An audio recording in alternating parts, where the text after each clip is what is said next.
Assalamualaikum warahmatullahi wabarakatuh. Perkenalkan, nama saya Sri Agustina, kelas B Ekonomi Islam 2018. Baik, saya akan menjelaskan materi tentang konsep dan aplikasi mudharabah. Yang pertama, pengertian mudharabah. Mudharabah berasal dari kata al-darb, memukul atau berjalan, atau proses seseorang melangkahkan kakinya berusaha dalam melaksanakan usahanya. Kemudian mudharabah atau qirat adalah bagian dari salah satu bentuk perjanjian kerjasama. Menurut pendapat Khatib al-Syarbani, mudharabah yaitu pemilik salah menyerahkan sahamnya kepada pekerja atau pengusaha untuk mengembangkan atau memperdagangkan, sedangkan hasil dari keuntungan dibagi antara keduanya dengan kesepakatan bersama. Jadi mudharabah dapat diartikan sebagai akad perjanjian yang ditandai dengan pemberian sejumlah uang modal oleh seseorang kepada orang lain. Pihak kedua untuk dipergunakan sebagai modal usaha. Apabila mendapatkan keuntungan, maka akan dibagi dua, yaitu untuk pemilik modal sahibul mal dan pengelola modal mudharib dengan persentase atau jumlah sesuai dengan kesepakatan. Sedangkan apabila terjadi kerugian, maka ditanggung oleh pemilik modal selama kerugian tersebut bukan akibat kelalaian pelaku usaha. Kemudian dasar hukum mudharabah terdapat dalam Quran surah Al-Muzammil ayat 20 yang artinya, dan orang-orang yang berjalan di muka bumi mencari sebagian karunia Allah. Hadis Imam Baihaqi dari Ibnu Abbas bahwa Abbas bin Abdul Muthalib jika memberikan dana ke mitra usahanya secara mudharabah, ia menyarankan agar dananya tidak dibawa mengurangi lautan, menuruni lembah yang berbahaya, atau membeli ternak jika menyalahi aturan tersebut, maka yang bersangkutan bertanggung jawab atas dana tersebut.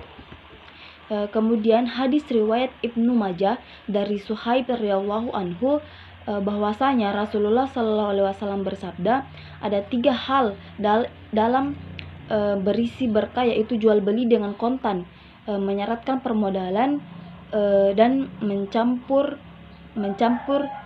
gandum dengan syair untuk keperluan rumah tangga, bukan untuk dijual. Kemudian rukun mudharabah. Menurut ulama Syafi'iyah ada 5 rukun mudharabah, yaitu al-aqidain, 2 orang yang melakukan perjanjian. Yang kedua, mal, saham atau modal, amal, usaha yang dikelola, al-ribu, laba atau keuntungan, syikhat, pernyataan ijab dan kabul. Kemudian syarat mudharabah terkait kedua pihak yang berakad, pemilik modal dan sahibul mal dan pengelola mudharib harus cakap bertindak dan cakap hukum, berakal dan balik, tidak disyaratkan harus muslim beragama Islam. Terkait modal, yang pertama, modal harus berupa uang yang berlaku di masyarakat. Yang kedua, nominal, jumlah dan nilai uang harus jelas. Yang ketiga, modal harus uang cash, bukan piutang. Yang keempat, modal harus tersedia atau disertakan pada saat akad. Yang kelima, modal harus diserahkan oleh sahibul mal kepada mudharib. Terkait keuntungan atau laba, jumlah keuntungan dan proporsi pembagiannya harus jelas. Yang kedua, jumlah pembagiannya berdasarkan keuntungan, tidak termasuk modal. Keuntungan dibagi berdasarkan persentase, misal 50, 50, 60, 40 dan seterusnya. Kemudian jenis-jenis mudharabah.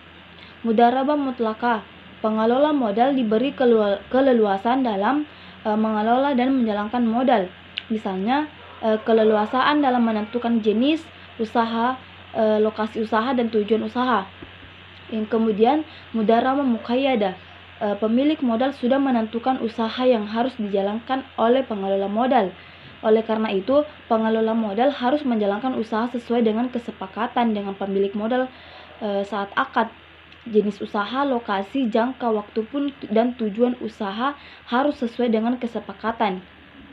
Kemudian ketentuan dalam akad mudharabah. Pada akad mudharabah mutlakah, mudarib pengelola modal tidak diperbolehkan melakukan tindakan yang keluar dari ketentuan syara. Pada akad mudharabah muqayyadah, mudarib tidak boleh menjalankan usaha di luar usaha yang telah ditentukan oleh sahibul mal atau pemilik modal. Mudarib tidak diperbolehkan mengambil atau berutang dengan menggunakan modal untuk keperluan lain tanpa seizin sahibul mal.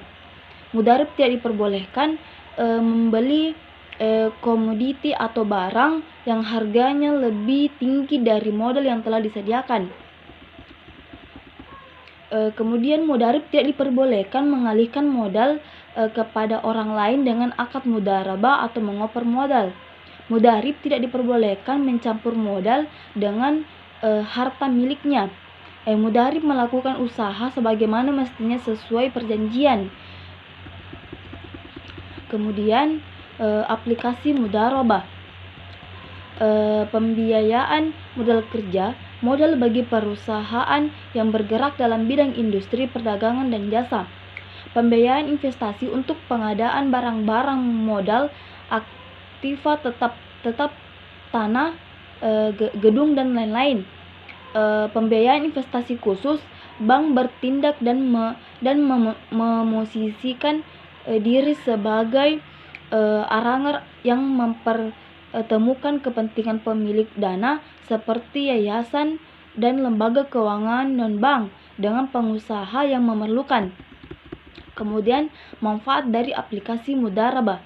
Bank sahibul mal akan mendapatkan peningkatan keuntungan dari bagi hasil nisbah.